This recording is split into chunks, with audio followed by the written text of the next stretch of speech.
लोकतंत्र में किसी को भी अपनी बात कहने का अधिकार होता है। संविधान ने भी अभिव्यक्ति की आज़ादी का अधिकार सभी को दे रखा है। यानी कोई आम हो या कोई खास हो या कोई नेता हो, अपनी बात वो आसानी से जनता के सामने रख सकते हैं।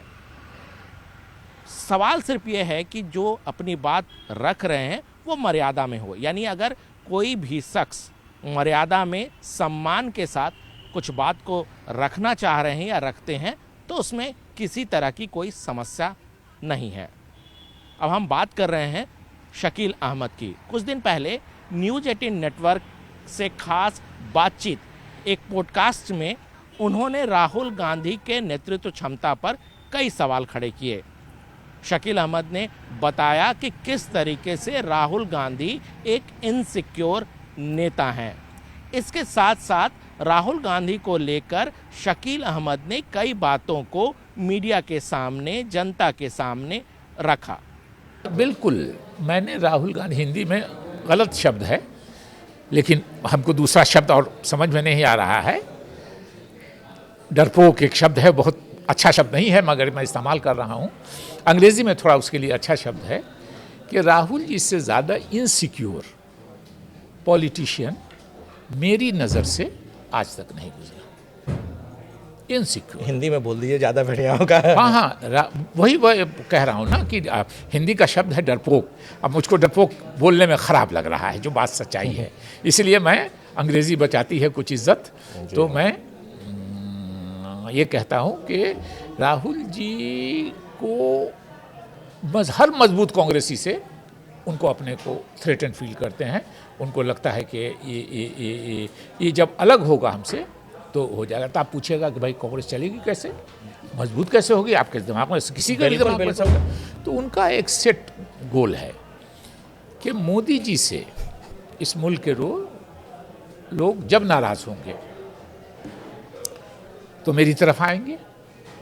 अब जाहिर है कि अगर आज की तारीख में मैं आपसे सवाल पूछता हूँ कि आज राहुल गांधी जी के चाहने से भी क्या कांग्रेस 2 नंबर पार्टी से नीचे जा सकती है इस मुल्क में?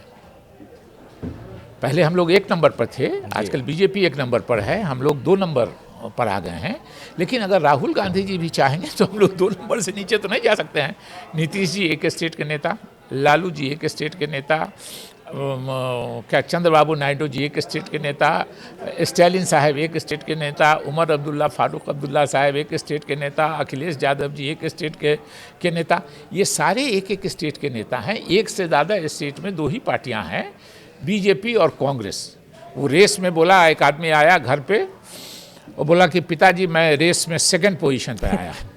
तो पिता ने उसको बहुत तारीफ की और जब तारीफ करने के बाद उससे पूछा कि बेटा रेस में आदमी कितने थे, तो बोला कि हम लोग 2 ही आदमी थे। हम लोग की हालत वही हो गई है कि 2 नंबर से तो नीचे जा नहीं सकते। तो इनकी सोच है कि अगर मोदी जी से नाराज़ होंगे लोग तो हमारे तरफ आएंगे, तो हम पर नज़र आएगी। जाहिर है कि हम कांग्रेस के सबसे बड़े नेता हैं तो हम पर नज़र आएगी और हमारी रिफ्लेक्टेड गैलरी में ये जो रूटलेस लोग हम अपने आसपास जमा कर रहे हैं ये भी चमक जाएंगे। और हम अगर नहीं चमकते हैं तो ये भी डूब जाए, हमको क्या मतलब है, उससे लेना देना है। शकील साहब, मतलब आप बोल रहे हैं कि ये बैठे रहेंगे, जब मौका आएगा हाँ, तो हाँ, मौका बिल्कुल, मिल जाए। बिल्कुल, बिल्कुल।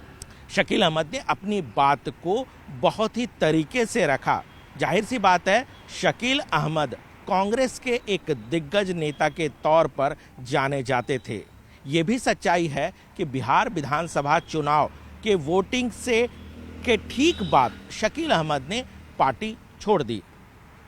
जाहिर सी बात है, शकील अहमद कहीं ना कहीं पार्टी के कार्यपद्धति, उनके नेतृत्व की कार्यपद्धति और राहुल गांधी के कार्य पद्धति से वो आहत थे और यही वजह है कि शकील अहमद ने पार्टी से खुद को किनारा किया। शकील अहमद कांग्रेस के वरिष्ठ नेता के तौर पर जाने जाते थे और मनमोहन सिंह सरकार में वो मंत्री भी थे, बिहार में भी मंत्री थे और कांग्रेस के महासचिव और कई भूमिका में वो रह चुके थे। ऐसे में शकील अहमद अगर कांग्रेस को लेकर कुछ बातें कहते हैं तो उसमें किसी तरह की कोई समस्या नहीं होनी चाहिए। लेकिन हुआ क्या, शकील अहमद ने अपने बयान दिए और उसके बाद कहीं ना कहीं कांग्रेसी कार्यकर्ताओं में एक तिलमिलाहट देखने को मिली। कल शकील अहमद ने खुद ट्वीट करके बताया कि कांग्रेस कार्यकर्ता कहीं ना कहीं उन पर हमला करने की कोशिश में है। यह अपने आप में आश्चर्य की बात है कि कांग्रेस, जो अभी देश की दूसरी सबसे बड़ी पार्टी है और एक वक्त में कांग्रेस सबसे बड़ी पार्टी हुआ करती थी, अगर उसको लेकर कोई नेता, जो उनके ही नेता हुआ करते थे, अगर उन्होंने कोई सवाल खड़ा किया है तो फिर इतना इनटॉलरेंस क्यों? सवाल उठता है कि शकील अहमद के पास इसका अधिकार है, लेकिन क्या कार्यकर्ता हिंसात्मक तरीके से इस मामले पर जवाब देना चाहते हैं? ये बहुत बड़ा सवाल है और कहीं ना कहीं कांग्रेस को आत्ममंथन करने की ज़रूरत है कि अगर कोई उनके नेतृत्व पर, कांग्रेस पार्टी के कार्य पद्धति पर अगर सवाल खड़ा करता है तो फिर उसका जवाब किस तरीके से दिया जाए। कैमरामैन जगदीश गौतम के साथ अनूप गुप्ता, न्यूज़ 18 नेटवर्क, दिल्ली।